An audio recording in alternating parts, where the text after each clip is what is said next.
Բարի լույս հարգելի հետևորդներ, եթերում ABC լուրերի առավոտվա թողարկումն է, ես Սվետլանա Պետրոսյանն եմ և այժմ կներկայացնեմ օրվա գլխավոր իրադարձությունների ամփոփագիրը Հայաստանից և աշխարհից։ Եվ այսպես վաղարշապատում համայնքապետի ընտրության ավարտից ընդամենը 24 ժամ անց հաղթանակ դաշինքի շտաբի պետ Հրանտ Ավետիսյանը հայտնեց, որ դաշինքի անդամների և կողմնակիցների տներում կատարված խուզարկություններից հետո 10 մարդու ձերբակալել են։ Ավելի վաղ նա գործընկերոջս հաստատել էր լուրը, որ խուզարկում են դաշինքի անդամների ու աջակիցների տները, մասնավորապես Կարեն Գևորգյանի, Արմեն Դավթյանի, Մասիս Մելքոնյանի և Տիգրան Գևորգյանի։ Ավետիսյանը նաև նշել է, որ Սևակ Խաչատրյանի հետ գործողություններ չեն արվել։ Դե ինչպես արդեն գիտեք, նախորդին վաղարշապատն ընտրեց համայնքապետ։ Ավագանու 33 տեղերը բաշխվել են հետևյալ կերպ։ Քաղաքացիական պայմանագիր 19 մանդատ, հաղթանակ դաշինք 12 մանդատ, Մայր Հայաստան 2 մանդատ։ Ինչ կարող է անել ընդդիմությունը այս կազմով, ներկայացնում է Սահմանադրագետը։ Այս պարագայում ընդդիմությունը ուղղակի մասնակցային համայնքի ավագանու անդամ է դառնում, որևէ էական լծակ կամ համայնքի ղեկավարի ընտրության հարցում, առանձնահատուկ ինչ-որ ազդեցություն գործառույթների իրավունքների ու պարտականությունների համատեքստում չի ունենում։ Համայնքի ավագանու նիստերը իրավազորեն, եթե 2/3-ը ներկա է, այս պարագայում կրկին իրավազորության հարցեր են, իրենք կարողանում լուծել, անգամ եթե բոյկոտի նիստերին չներկանա, նիստը իրավազոր է լինելու։ Իսկ ինչ հասկանալ վաղարշապատի ընտրության արդյունքից։ Genesis Armenia ուղեղային կենտրոն հիմնադրամի տնօրեն քաղաքագետ Աբրահամ Գասպարյանի խոսքով պետք է չթերագնահատել ընդդիմությանը։ Ավագանիում ՔՊ-ի թվային գերակշռությունը առաջիկայում կանցնի լուրջ փորձաքննություն։ Ընդդիմությանը փողոցում չաջակցել դեռ չի նշանակում կորցնել ազգային մոտալուտ աղետը ողնաշարով զգալու կարողությունը։ Ընտրական մասնակցության բարձր ցուցանիշը կարող է փոխել հետագա իրադարձությունների ընթացքը։ Վաղարշապատում քաղաքացիական պայմանագրի ընտրական հաջողության շարժիչ ուժը ոչ թե իշխանության հանրապետական հեղինակության գործոնն է, այլ տեխնացուի անձնական քվենդ, personal vote, որը պայմանավորված է տեխնացուի սոցիալական կապերով, տոհմիկ ազգանվան հնչեղությամբ կամ ազդեցությամբ։ Սա ակնհայտորեն խոսում է իզմերի իբրև թե չհավատացող քաղաքացիական պայմանագրի կուսակցական ինստիտուցիոնալացման թուլության ցուցանիշների խորացման մասին, որտեղ կուսակցությունը չի կարողանում իր հեղինակությունն ու ազդեցությունը վերարտադրել տեղական մակարդակում, համենայն դեպս քաղաքներում։ Եվ մինչ վաղարշապատում թեժ մթնոլորտում ընտրում էին համայնքապետ, հակառակ պատկերն էր Մասիսում։ Մասիսը նույնպես նոր համայնքապետ ունի։ Ավագանու արտահերթ նիստում միաձայն համայնքի ղեկավար է ընտրվել ընդդիմադիր Դավիթ Համբարձումյան, դաշինք խմբակցության անդամ Նորայր Հակոբյանը, որը մինչ այս համայնքի ղեկավարի առաջին տեղակալն էր։ Նա ստացել է ավագանու անդամների 15 ձայն։ Քաղաքացիական պայմանագիր խմբակցությունը թեկնածու չէր առաջադրել։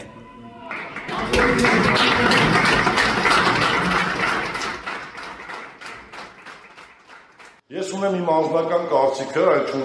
իմ կարծիքով ես Դավիթ Համբարձումյանին օդանավակայանում դիմավորելու ժամանակ, մամուլի ասուլիսի ժամանակ եւ հայտնել եմ, որտեղ հենց ինքը Դավիթ Համբարձումյանն էր։ Իր խիզախուսան, իր սկզբունքայնության, իր անվախ լինելու եւ իր սկզբունքները չզիջելու համար, հաշվի առնելով, որ արչեվում համապետական եւ համայնքային ընտրություններ են, բնականաբար նման տղային, ով իրենից ներկայացնում է ուժ, ընդ որում ուժ ոչ միայն Մասիս համայնքում, այլ ողջ Հայաստանի Հանրապետությունում, կարծում եմ նրան ազատության մեջ չէին թողի։ Ու այդպես էլ եղավ, ես կանխատեսել եմ, այդպես էլ եղավ։ Հետևաբար ձեր հարցի պատասխանը նրա հեղինակությունը փորձեցին կալանավորել եւ ազատությունից զրկելով որոշակի զիջել, բայց չստացվեց, այդ Դավիթ Համբարձումյանը եւ իր թիմը ավելի ուժեղացավ։ Թե Մասիսում, թե Մասիսից դուրս։ Տեղափոխվենք Երևան, որտեղ դատարանը քննում է մոտ 5 ամիս կալանավորված գործարար Սամվել Կարապետյանի կալանքը ևս 2 ամսով երկարաձգելու հարցը։ Որոշումը կհրապարակվի այսօր ժամը 11:30-ին։ Գործընկերներ ջան, տեսեք, մի փոքր երկար տևեցին մեր ելույթները, բայց առավել քան բովանդակային։ Տեսեք, 18 հատոր է ներկայացվել քննիչի կողմից միջնորդությանը կից։ այդ 18 հատորում միակ տվյալը դա երևի թե կենսագրական տվյալներն են Սամվել Կարապետյանի եւ այն հարցազրույցը, որը բոլորը տեսել եք։ Այսինքն այլ մնացած տվյալները ընդհանրապես առնչություն չունեն, բայց կարգը այնպիսին է, եթե տվյալ է ներկայացվել, պետք է ասել, որ նշվածը աբսուրդ է, որ նշվածը առնչություն չունի, որ նշվածը հեյրուրանք է եւ այլ եւ այլ։ Դրա համար ստիպված ենք լինում որոշ հանգամանքների ավելի երկար անդրադառնալ, նաև նույն Վճռաբեկ դատարան, Վերաքննիչ քրեական դատարան այս հանգամանքների վերաբերյալ էլ կարևոր շեշտադրումներ կային։ Բայց ես ինչի համար էի ուզում նշված առիթը օգտագործել դիմելու ձեզ։ Այն են ժամանակ, երբ օրինակ իմ գործընկերը պարոն Վարդանյանը կամ պարոն Ֆերոյանը ներկայացնում են իրենց դիրքորոշումը, պարզապես հնարավորություն ունենալով, քանի որ այդ ժամանակ դեռ ես ելույթ չէի ունենում, ես տեսա, որ զանգվածային լրատվության միջոցներով կարծես արդեն իսկ մեր նիստը ավարտվել էր։ Հիմա ուզում էի հասկանալ, որտեղից էր այդ տվյալը եւ որտեղից էր, որ նման տվյալ տարածվում էր, որովհետեւ կամ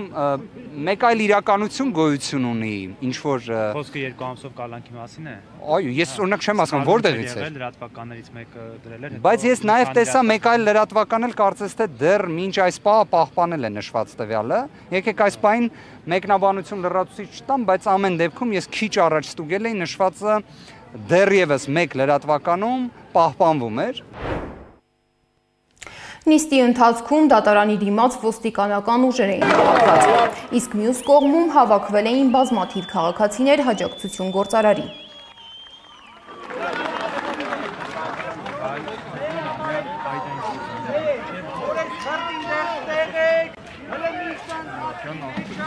Մեկ ժամ ընդմիջում դատարանի նախաձեռնությամբ, բայց ձեզ հալալա, ահա որ հալալա։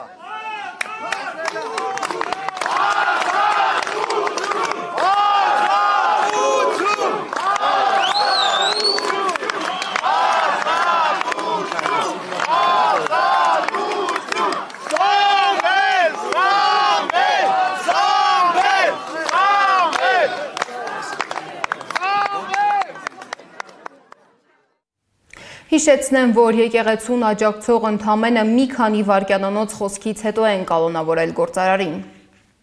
Սամվել Կարապետյան անազատության մեջ է, այս պայն արդեն 5 ամիս անազատության մեջ է, ազգային արժեքը, հայ առաքելական եկեղեցին ու ընդհանրապես հայ մնալու գաղափարախոսությունը առաջ տանելու համար։ Հեծը կարա դրա ինչ-որ նպաստող պատճառներից մեկը լինի, բայց ես կարծում եմ, որ ավելի շատ անազատության մեջ է Սամվել Կարապետյանը հենց իր գաղափարախոսության, հենց իր արժանապատվության համար, որովհետև բարերարը հաշ չի եղել այն, ինչ կատարվել է իր երկրում այս տարիների ընթացքում, հատկապես վերջին ժամանակներում եւ դա է պատճառը, որ անազատության մեջ է, բայց քաղաքական հետապնդում, այո, քաղաքական հետապնդում կախված մի շարք դրդապատճառներից եւ Սամվել Կարապետյանի հետ կապված պիտի արդարությունը վերականգնվի, Սամվել Կարապետյանը պիտի լինի ազատության մեջ, որովհետեւ հայ մնալու համար կալանավորել մարդուն, երբ որ իր շրջապատին մարդն ասում է, պետք է համախմբվենք, պիտի թույլ չտանք, եկեղեցին, ազգային արժեքը, փոքրիկ խմբակի կողմից որոշակիորեն, չգիտեմ, հալածանքների ենթարկվի ու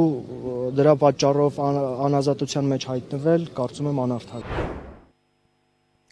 Ինչպես արդեն գիտեք, Սամվել Կարապետյանին պատկանող հեծը 3 զրկվեց լիցենզիայից։ Իսկ ինչ գործընթաց է հաջորդելու հեծին լիցենզիայից զրկելուն, բացատրել է ՀԾԿՀ նախագահը։ Այսօրվա նիստի որոշմամբ մենք ընդամենը դադարեցրեցինք Հայաստանի էլեկտրական ցանցեր փակ բաժնետիրական ընկերության լիցենզիան, բայց դրան պետք է օրենքով նախատեսվում է արդեն գործընթացներ, առաջիկա 3 ամիսներին պետությունը սեփականատիրոջ հետ կսկսի կամ Հայաստանի փակ բաժնետիրական ընկերության տնօրենների խորհրդի հետ կսկսի բանակցել գույքի սեփականության իրավունքի փոխանցման վերաբերյալ եւ եթե այդ 3 ամսվա ընթացքում կողմերը չգան համաձայնության, ապա դրանից հետո պետությունը կարող է գերակաշահի իրավունքով վերցնել այդ սեփականության իրավունքը։ Երրորդյա թեժ քննարկումից հետո հանրային ծառայությունները կարգավորող հանձնաժողովի կայացրած սկանդալային որոշմանը դեմ է արտահայտվել հանձնաժողովի 5 անդամներից միայն մեկը՝ Արա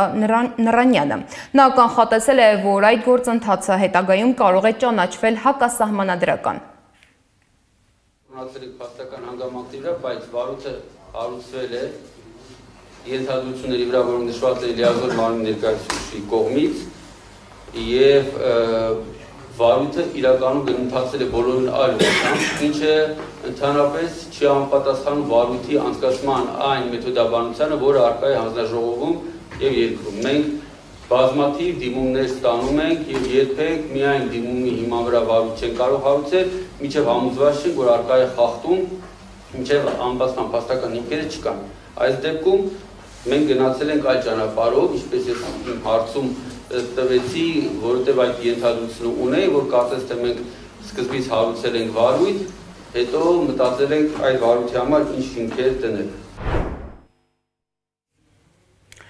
Թրամփի ուղին կառուցելու նախապատրաստական աշխատանքները քննարկելու համար Հայաստան է եկել Միացյալ Նահանգների պետքարտուղարի քաղաքական հարցերով տեղակալ Էլիսոն Հուքերը։ Հուքերը արդեն հանդիպել է Հայաստանի արտգործնախարարի և վարչապետի հետ քննարկել, թե ինչպես իրականություն դարձնել դեռ միայն թղթի վրա անուն ստացած Թրամփի ուղին։ Ամերիկացի պաշտոնյան ընդգծել է, որ նախագծի նպատակն է տարածաշրջանը դարձնել կարևոր առևտրային և տրանսպորտային միջանցք։ Հուքերը Երևանից կմեկնի Բաքու, որտեղ Ալիևը շարունակում է Սյունիքով անցնող ճանապարհը Զանգեզուրի միջանցք անվանել, նշելով, որ շինարարությունը ավարտին է մոտենում։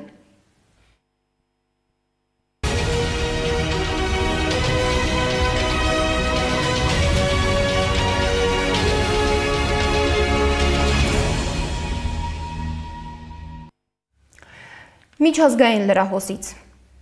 Կոնգոյի Դեմոկրատական Հանրապետության արդյունաբերության նախարարին տեղափոխող ինքնաթիռը Կոլվեզի քաղաքի օդանավակայանում դուրս է եկել թռիչքուղուց և բռնկվել։ Նշվում է, որ միջադեպի հետևանքով ոչ ոք չի տուժել։ Ուժեղ պայթյուն է տեղի ունեցել Օմսկի մերձակայքում, տեղի իշխանությունը հայտնում է, որ պայթյունի պատճառը եղել է գազի արտահոսքը, նախնական տվյալներով տուժածներ չկան։